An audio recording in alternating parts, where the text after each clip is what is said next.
तुम किस लोक से आ रहे हो? कहां से आए हो तुम? हमें खुद शैतान ने भेजा है। शैतान ने? हाँ, शैतान ने हमें खुद शैतान ने भेजा है। वही हमें यहाँ लाया है। हम सबसे ऊंचे रैंक के हैं। लेकिन जब शैतान ने तुम्हें उसके पास भेजा, क्या तुम्हें पता नहीं था कि मैं यहां हूं? क्या चाहते हो? उसे मारना। मैं उसे मारना चाहता हूँ। तुम उसकी जान लेना चाहते हो? कैसे लेना चाहते हो?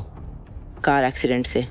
कार दुर्घटना। साल में कौन सा दिन, कौन सा महीना और कौन सा दिन? मई का महीना।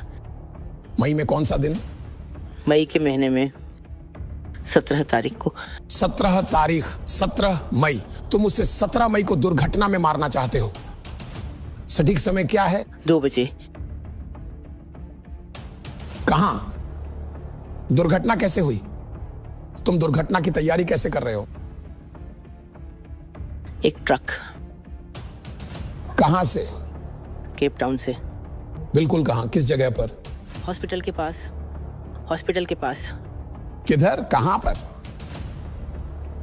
मैं ये सवाल इसलिए पूछ रहा हूं ताकि आप समझ सको कि कोई दुर्घटनाएं नहीं होती। कभी मत कहो कि दुर्घटनाएं होती हैं। हर वो चीज जिसे तुम विपत्ति या दुर्घटना कहते हो, वे सब बहुत सोच समझकर प्रोग्राम की गई होती है और आत्मिक क्षेत्रों में शुरू की गई होती है। उन्हें लॉन्च किया जाता है। देखो क्या होने वाला है और कब। 17 मई उस लोकेशन पर ट्रक तैयार कर दिया गया है। परिस्थिति को प्रोग्राम और टाइमलाइन कर दिया गया है। जागो, जागो, जाग जाओ।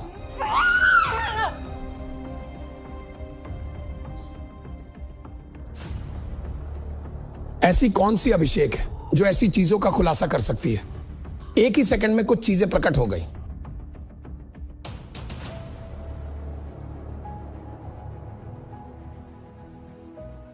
क्या मैंने प्रार्थना की?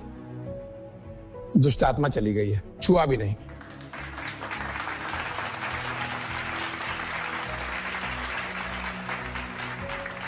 ऐसा होना चाहिए चर्च। सिर्फ बातें नहीं, यह है चर्च।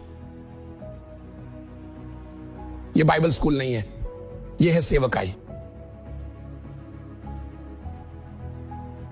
आत्मिक टाइमलाइन में प्रवेश करने में सक्षम और शैतान की योजना को बिगाड़ने में सक्षम और टाइमलाइन को फिर से प्रोग्राम करने में सक्षम। यही है असली बात। उसे ऊपर लाओ। ये आपके कौन लगती है? मेरी मम्मी। सोचो अगर किसी दुर्घटना में तुम्हारी मां को खोना पड़ जाए, वो कैसा लगेगा? 1 महीने से भी कम, सिर्फ 1 महीना और कुछ दिन। सही है? आइए। God bless you. You are free in the name of Jesus.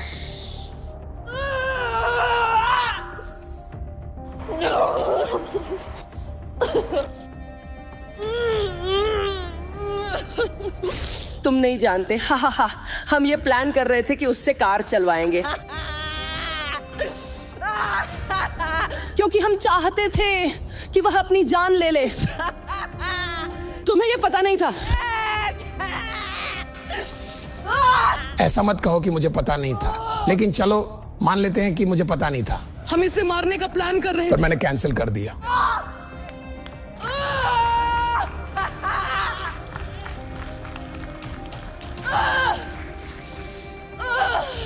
हमने उसे डिप्रेशन में डाल दिया ताकि वह अपनी जान ले ले। उसका पति जा चुका है। तुमने सोचा था कि तुम उनकी शादी बचा सकते हो? वह जा चुका है। उसने पहले ही तलाक के लिए आवेदन कर दिया है। हमने उन्हें पकड़ लिया। ये अलग हो गए। हम उसे अपनी जान लेने के लिए मजबूर करेंगे और ये ऐसा ही करेगी जैसा हम कहेंगे। इसका खेल खत्म हो गया है। ये हमारे कारण ही दुख झेल रही है। हमने ही उसे तकलीफ दी है, इसलिए वो कार एक्सीडेंट हमारी ही वजह से होगा और वो अपनी जान खो बैठेगी। तुम सब देखोगे ये। तुम देखोगे ये सब खत्म हो गया है। ओह, यही तो तुम्हें पता नहीं था। वह अपनी जान ले लेगी। वह अपनी जान लेने वाली है और वे सभी एक जैसी पीड़ा झेल रहे हैं। यही होगा। वह पहले ही इसका दोष मढ़ रही है। उसने इसे करने की योजना बनाई थी। वो तलाक पेश होने से पहले ऐसा करेगी।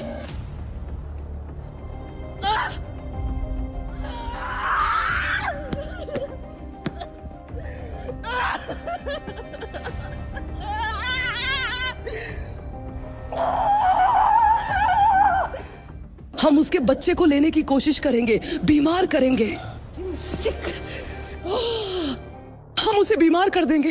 यकीनन वह मर जाएगी और उसके वंशज भी।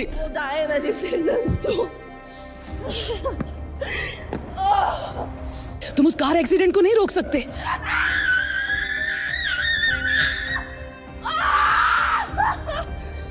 ऐसा मत करो, ऐसा मत करो, ऐसा मत करो, ऐसा मत करो। Don't do this.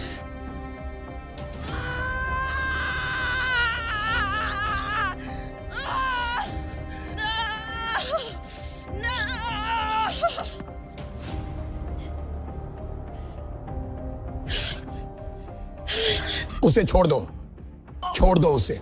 खड़े हो जाओ। स्टैंड।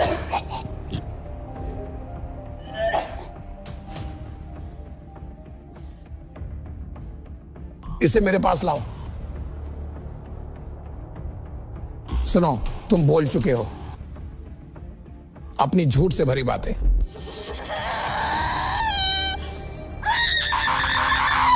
छोड़ दो उसे। छोड़ दो मुझे, छोड़ दो मुझे।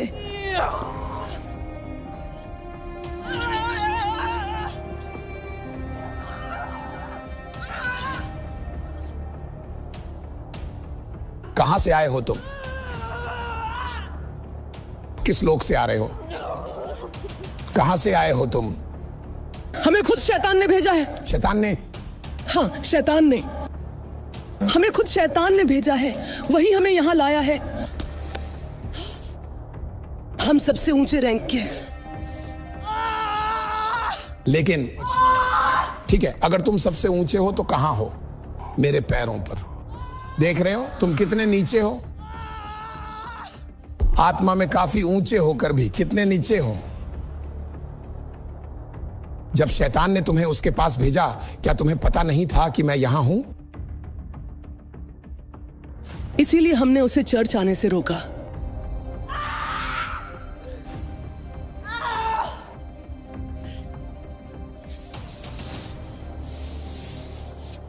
क्या शैतान मुझे नहीं जानता?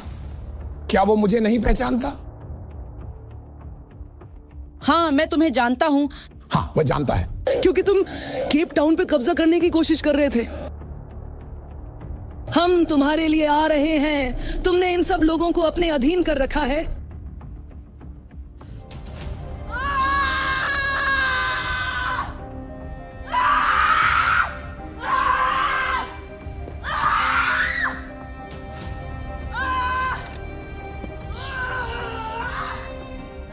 हमने आत्मा में इससे शादी की है। अब तुम इस लड़की को बचाने की कोशिश कर रहे हो। तुम जानते हो तुम इसे हटा नहीं सकते। मैं ही अकेला हूं जो इसे हटा सकता हूं। वह नहीं कर सकती। 5 अंगूठियां हैं। एक ही उंगली में 5 अंगूठियां। एक ही उंगली में कुल 5 अंगूठियां हैं।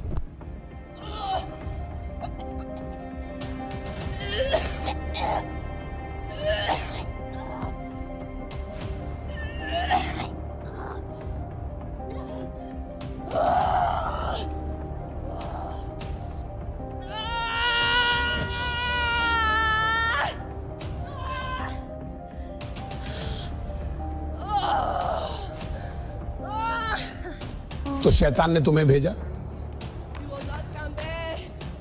उसे मुझसे डर नहीं लगा जो उसने तुम्हें मेरे पास भेजा। इसीलिए हमने उसे तुमसे दूर रखा। हमने उसे यहां आने से रोका। वह कई हफ्तों तक चर्च नहीं आई, लेकिन वह आना चाहती थी, पर हमने उसे दूर रखा क्योंकि हम सबसे ऊंचे रैंक के हैं। कौन सा रैंक? सबसे ऊंचा, तीसरे आयाम के क्षेत्र से है। हम सबसे ऊंचे हैं। मैं मसीह की कलीसिया को आत्मिक क्षेत्र में ऊपर उठने के लिए तैयार कर रहा हूं। जिससे हम लड़ रहे हैं वह असल में भौतिक नहीं है, शारीरिक नहीं है। ये प्राणी, ये दानव अलग अलग लोकों में हैं, और क्योंकि वे उन लोकों में हैं, वे इंसानों का इस्तेमाल कर सकते हैं। वे परिस्थितियों को नियंत्रित कर सकते हैं, हादसे करवा सकते हैं। और हम यहां हैं, हम परमेश्वर से संपर्क नहीं कर सकते, हम उसे देख नहीं सकते, हम शरीर से बाहर नहीं जा सकते। हम कहते हैं कि परमेश्वर हमारा पिता है, लेकिन हम उसे देख नहीं सकते। हम उन लोगों में यात्रा नहीं कर सकते जहां पिता है, हम बस विश्वास से हैं। अगर आप इसे ईसाई धर्म कहते हैं तो मैं अब इससे बाहर हूं, मैं अब इससे तंग आ चुका हूं। पौलुस ने यात्रा की, पतरस ने यात्रा की, उन आत्मिक क्षेत्रों में हनोक ने भी यात्रा की। मुझे दिखाओ, अब्राहम ने यात्रा की, याकूब ने यात्रा की। मुझे वचन में एक भी व्यक्ति दिखाओ जिसने परमेश्वर के साथ किसी अन्य लोक में संवाद नहीं किया हो। दिखाओ।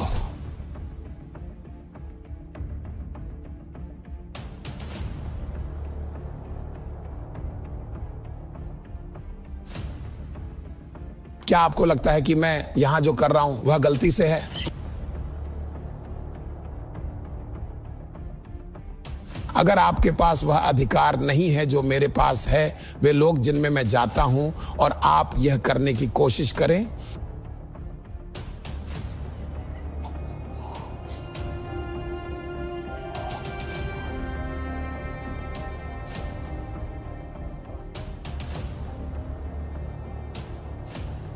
नहीं नहीं नहीं, तुम्हारी आंखों की आग मेरी आंखों को जला रही है।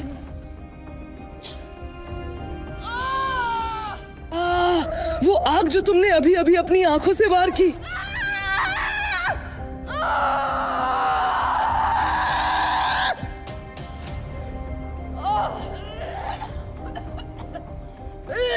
हम सब सेना हैं,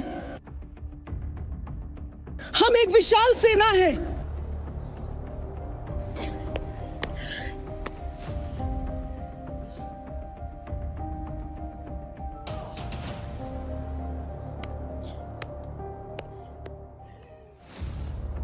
खड़े हो जाओ, खड़े हो।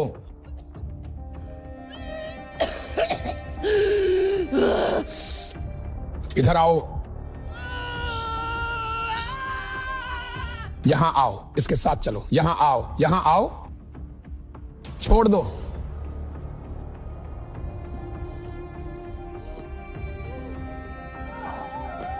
मुझे अपनी उंगली दो, मुझे अपनी उंगली दो। नहीं नहीं नहीं नहीं, अगर मैंने ये अंगूठी नहीं उतारी तो वह कभी आजाद नहीं हो पाएगी। हम एक विशाल सेना है।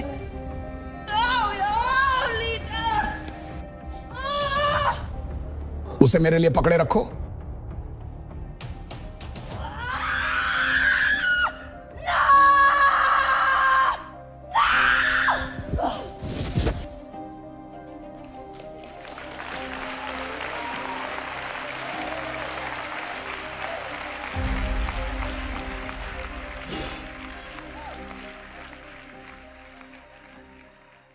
Perfect afternoon.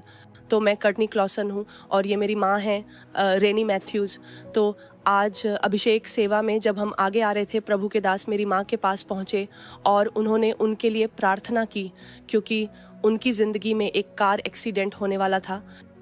और तभी मैं भी आगे आई, और असल में मैं ही उस कार एक्सीडेंट की योजना बना रही थी। मैं अपनी कार चलाने की योजना बना रही थी, क्योंकि मैं गंभीर डिप्रेशन से जूझ रही थी और मैं अपनी कार को ट्रक में ठोकने का सोच रही थी। यही मेरी योजना थी। मुझे परवाह नहीं थी कि मेरे साथ कार में कौन है, मैं मर जाऊं, इतना ही था। यही मैं करने की योजना बना रही थी। और जो मुझे डिप्रेशन तक ले गया वह था कि मुझे एक समन मिला और तलाक को लेकर लगातार लड़ाई चल रही थी और मुझे कोर्ट में पेश होना था। और तभी मैंने अपने दिमाग में कार एक्सीडेंट की योजना बनाई थी और मैं सोच रही थी, ठीक है, तो कोर्ट जाने से पहले मैं कार को कहीं भी कभी भी ठोक दूंगी। और तभी पापा ने हमें ढूंढ निकाला और हमारे लिए प्रार्थना की। तो जब प्रभु के दास ने मेरे लिए प्रार्थना की तो मुझे बहुत हल्का महसूस हुआ। मुझे ऐसा लग रहा है जैसे कोई बोझ उतर गया हो, क्योंकि कई दिनों से मैं गंभीर डिप्रेशन से जूझ रही थी। और अब जब प्रभु के दास ने मेरे लिए प्रार्थना की है तो मैं खुद को बहुत हल्का महसूस कर रही हूँ और मुझे भरोसा है और मैं जानती हूँ कि परमेश्वर मेरे लिए कुछ करने वाले हैं। मैं कहना चाहती हूँ पापा, आपकी प्रार्थनाओं के लिए बहुत धन्यवाद पापा जॉन। हमारे जीवन में पहरेदार बनने के लिए भी धन्यवाद और हमारा ख्याल रखने के लिए और अपनी भेड़ों के लिए अपना जीवन समर्पित करने के लिए। तो इसके लिए परमेश्वर के जन और मेरे पापा, मेरे विश्वास के पिता, धन्यवाद।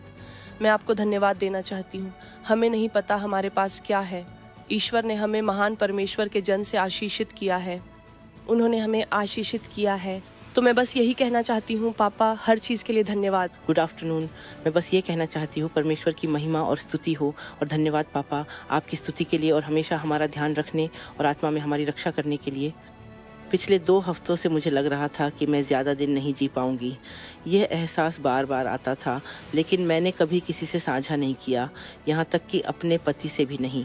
फिर पापा ने प्रार्थना की क्योंकि मैं एक कार दुर्घटना में होने वाली थी और अपनी जान खोने वाली थी। पापा, मैं आपका धन्यवाद करती हूँ। आपका धन्यवाद कि आपने वहीं इसे समाप्त किया, वहीं दुश्मन की योजनाओं को रोका और अब वह एहसास चला गया। अब मैं वैसा महसूस नहीं कर रही, हल्का बेहतर महसूस कर रही हूँ। तो मैं बस यही कहना चाहती हूँ उन लोगों से जो वही कुछ झेल रहे हैं जो मैंने झेला है, कि यहाँ उम्मीद है और इस घर में असीम शक्ति है। याद रखिए, आप अकेले नहीं हैं। इस घर में आइए और आपको निश्चित रूप से अपनी मुक्ति और चमत्कार मिलेगा, क्योंकि मुझे पूरा विश्वास है कि इस प्रार्थना के बाद मेरा चमत्कार आ चुका है। तो इस घर में आइए और अपना चमत्कार प्राप्त कीजिए, क्योंकि यहाँ उम्मीद है और निश्चित रूप से इस घर में शक्ति है।